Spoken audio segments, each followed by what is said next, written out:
Scotty Cavassier? Bart Scott has been talking about verses in every single break we have had here on Keyshawn, J. Will, and Zubin. Man, the locks destroyed Dipset, He's man. Bart Scott. I'm Jen Latta. Great to be with you this morning. Keyshawn, J. Will, and Zubin is brought to you by Straight Talk Wireless. Straight Talk Wireless has rolled out 5G coverage nationwide, and you can get a Samsung Galaxy A32 5G for only $299, no contract.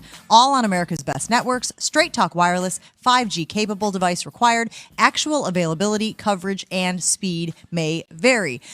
While you were sleeping, Team USA won, moving on to a gold medal game. That's the basketball team that we're talking about. A statement win over Australia, punching its ticket to that gold medal game, which will be Friday night. They will take on the winner of France and Slovenia. Who do you want to see there? Luka Doncic, obviously, on Slovenia. He has been exceptional for that team. He's never lost in international competition. You want to see the rematch, or you want to see Luka versus USA? I don't want to see the Parlez-vous Française. I don't want to see that. They can miss me with that croquette monsieur, man. I want to see Luka, man. I want to see 5 people against Luka. Luka be putting up buckets, man. Luka, man, if Luka ever put down the McDonald's and decide to get in shape, I think he can quietly, in short order, be a top 3 player in the NBA. Luka just more exciting to watch. He has the flair for the dramatic. Mm-hmm. I love the off balance shots. I love the creativity. I don't think, Drew Holiday or Chris Middleton, they got nothing for him.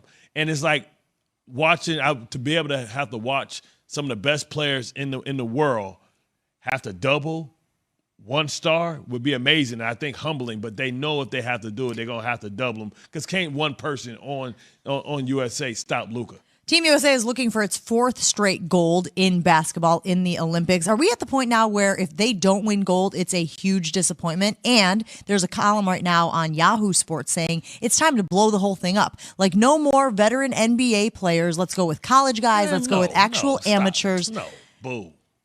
Boo. Well, why? Tell me why. Boo, because listen, we want to see the best of the best play. I don't want to see the Christian Laettners of the world play. I want to see because the world ain't gonna put. What are the world gonna do? They're gonna put a college team together in the world? No, they're not. Right. So you're gonna be taking on their best players. Right. So their best players may include Luka. You think you're gonna get the rest of the world to cooperate, and then they're gonna be acting like they beating us and the world is caught up because they beating our young babies? Nah, hell no. They going to play their pros, we're going to play our pros. Well, anytime this team loses the way it's currently constructed, people lose their minds. People say, like, what a debacle. Like, how does Kevin Durant and company lose in some of these games leading up to the medal round? Because we created the game. We had the head start. So, the rest of the world is catching up, but we should be able now to start increasing our lead, right? Because now, basketball is a global sport, right? Football isn't, right? Baseball isn't, right? Basketball is a sport that's played in every single continent, and I think the world is catching up, but they ain't got here yet. They got about another 100 years before it can be a fair fight. In case you missed it, the United States men's basketball team did rally from a double-digit deficit to beat Australia, and now, like I said, taking on the winner of Slovenia or France in the gold medal match, which will be on Friday. Summer Games News and Notes is brought to you by California Almonds, representing your country or representing your trivia team. Almonds are a natural fuel for the best you. California Almonds, own your everyday, every day. All right, since we're talking about USA basketball, it makes sense to go to the guy who knows this team better than anyone. That, of course, is our ESPN NBA insider, Brian Windhorst, who is joining us now on the Goodyear Hotline from Tokyo. Watch Brian, the moon out. Thank you so much. Well, let me teach you how the globe works, Bart. Let me teach you how the time zones work. Great to have you, Brian. So, yes, of course, USA wins. And we were just talking about this column that Yahoo put out saying it's time to blow this whole thing up. Get college kids in there, get amateurs in there, that people will wrap their arms around it a little more, because right now the expectation is if Team USA doesn't win gold, it's a disappointment. What are your initial thoughts on hearing that? No way. The level of Olympic basketball is spectacular. Right now, you've got Slovenia and France. They're playing right now. It's the first quarter. Luka is playing spectacular. He had 10 points and 5 assists in the first quarter. They're beating the French.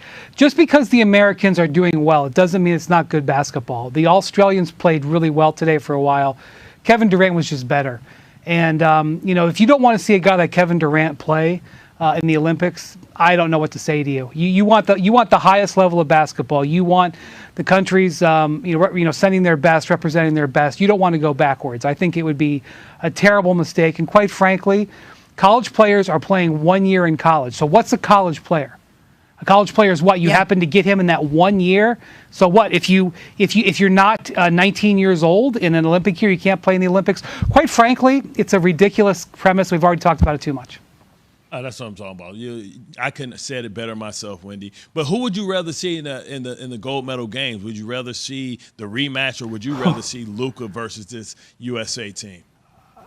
Man, listen, guys, if you watching the Slovenians play, it's kind of crazy because everybody's double teaming Luka, right? He scored 48 points in his first Olympic game a couple of weeks ago. So everybody's like, look, I'm not letting this dude put up 50 on us. We're going to shut him down. Well, every time you throw a double team, he's got a countermeasure.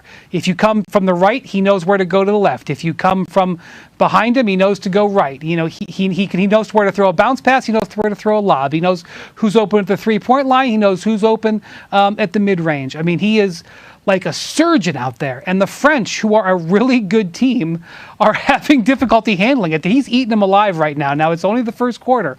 He's eating them alive. And I'm just going to say this. Luka is 17-0 playing for Slovenia. And, okay, this is their first Olympics, but a couple of years ago when he was like 17, they won the Euro Championships, which is the hardest tournament outside the Olympics really to win. It's an absolute meat grinder. I would even say it's harder to win than the World Championships because there's no easy games. So playing 17-0 Luka, which is 18-0, I guess he would be if they win, I mean, that would be incredible.